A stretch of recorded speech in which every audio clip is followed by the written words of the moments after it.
Félicitations, puisque c'est vous qui avez marqué déjà le premier but de ce match.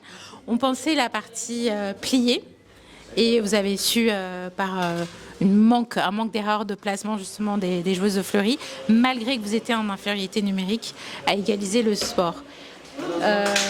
Qu'est-ce qui se passe à Lille au niveau du mental qui fait que les joueuses n'ont rien lâché et ont su récupérer ce point très important pour Lille?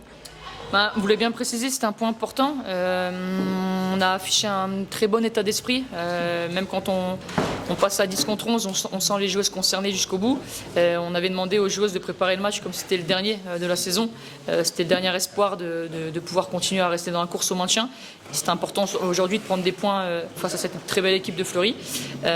Et au final, les joueuses sont transcendées. On a enfin retrouvé un très bon état d'esprit qu'on avait perdu sur les derniers matchs.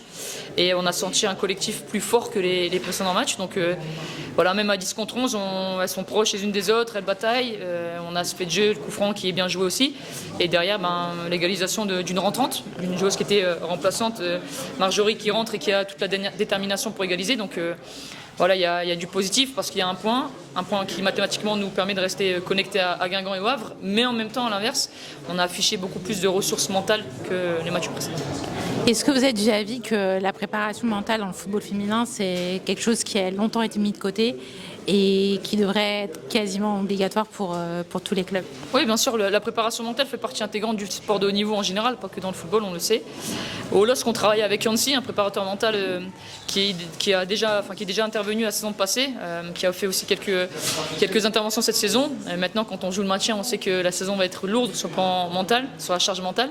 Donc on essaye, nous, d'organiser les semaines de travail de façon aussi, à un moment donné, à déconnecter les joueuses. Mais à l'inverse, voilà, il y a des besoins individuels. Donc il y a des joueuses qui sont suivies individuellement, d'autres joueuses qui n'ont pas forcément ce besoin-là. Il faut être aussi en capacité d'accepter chaque préparation. Mais en tout cas, je pense que ça fait partie, bien entendu, des éléments, des aspects super importants pour le très haut niveau.